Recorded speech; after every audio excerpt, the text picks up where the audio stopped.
I think this is something that you don't hear a lot about, and just to be clear for people, the book is called The God Delusion, but it isn't just about the Judeo-Christian God. I think, and you go to links in the beginning of this book to talk about how it's the term that encompasses anything. So whichever version of a God or deity you believe in, monotheistic or polytheistic, whatever, you're talking about all of them, right? Right off the bat, what's wrong with, in your opinion, with believing in a God, regardless of who the God is? I think it's false. I think that it's a matter of belief without evidence, and as a scientist and as an educator, I like the idea that we believe things because there's evidence. Why get into this? Well, as I said, I do think it's a tragedy that when there is so much to know, for which there is such a lot of evidence, I do think it's a tragedy that people are being actively led astray by medieval or pre-medieval superstitions and Bronze Age myths written down more than 2,000 years ago. That is such a loss, and so that's one of the reasons for trying to fight against it. Well, I just wanted to be sure. So you don't believe in any God anywhere? Any God anywhere would be completely incompatible with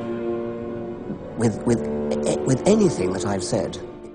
Now, one of the things that there is out there right now is there's two books on the New York Times bestseller list right now. Dawkins, The God Delusion, and the other one is Sam Harris, A Letter to a Christian Nation. Now, as for Mr. Dawkins, basically what he does is he takes the best of science and says, look how great we are, rah, rah, rah. And he takes the worst of religion and he says, look how horrible they are, boo, down with religion.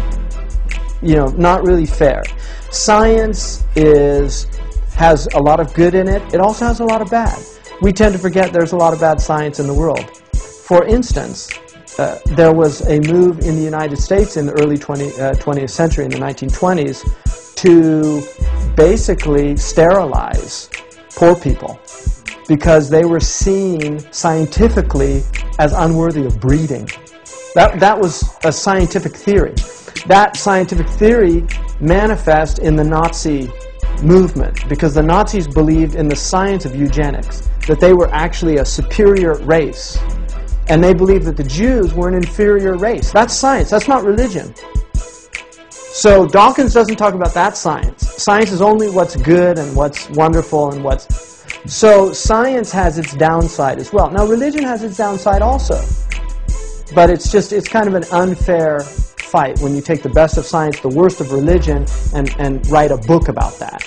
And just say, hey, religion's the science is the answer, religion's evil. Sam Harris, another person, gee, isn't religion horrible? It's caused all these wars. Well, gee, what was the 20th century?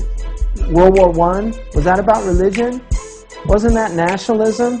World War II? Was that about religion? Wasn't that fascism? All the Cold Wars? Weren't those about communism? Communism's anti-religion. So the 20th century, the bloodiest century in human history, is all wars that weren't fought about religion. They were fought about ideologies. So I think the problem is a human problem. It's not the problem of religion. Humans are the problem. So religion's okay. We need to get rid of all the humans. Because animals are just being true to their nature. The question is, are we being true to our nature? That's the question. And religion says no. And you know why? Because God expects a lot more from you than you expect from yourself. So, if you want to ask me, I would say it's not our religions that have failed us, Sam Harris, Mr. Dawkins. It's we that have failed our religions. So I turned to him, and this is what I said. I looked at him and I went, God bless you. Yeah, I said it like that. I said it like that. God bless you. This is what the guy comes back with, okay? Here's where it starts to get out of control.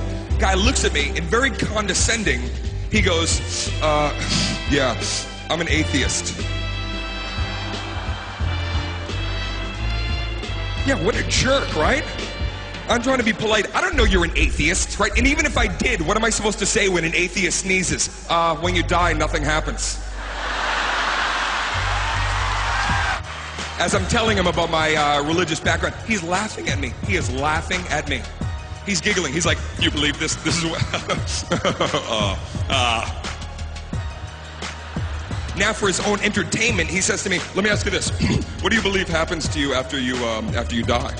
And I said, okay, well, hopefully I live a good life and my soul goes to heaven.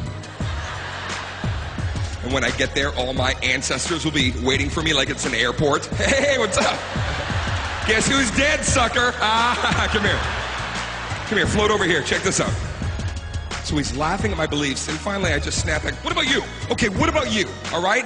What happens to you? You're an atheist. What does that mean? What happens to you after you die? Now he gets very serious, like he's going to school me, okay? He looks, he goes, oh, I can tell you, young man, I can tell you. I know what's going to happen to me after I die. After I pass on, my body will become one with this earth. From there, I will become a fertilizer for this planet. And with that, I will return as a huge, beautiful tree. That's what this guy believes. He's laughing at me. He's gonna come back as a fucking ficus. Yeah.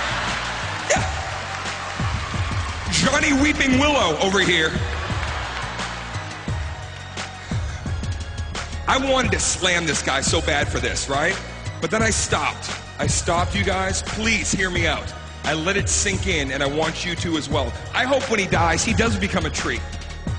I hope he's in the middle of the wilderness, and he's doing his tree thing, whatever it is trees do. I know they do a lot of work with breezes. And wouldn't it be fantastic if while he was out there just enjoying his treeness, through the woods, a huge sweaty guy with an axe comes along, sees him,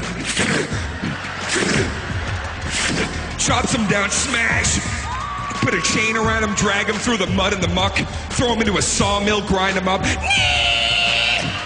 Then you pound him down into paper. And once he's paper, you print the Bible on him.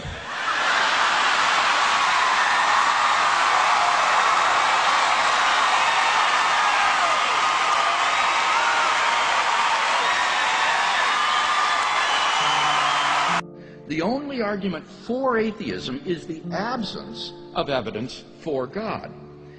But the problem here is that the absence of evidence is not necessarily evidence of absence. Thus, in the case of God, I do not think that the absence of evidence is at all a positive argument against the existence of God, and yet that's all he's had to offer you tonight on behalf of atheism. So I don't think we've seen any good reason to think that atheism is true. Can you give me any empirical evidence for explosions, not assumptions, but some empirical evidence for explosions producing states containing more order and complexity?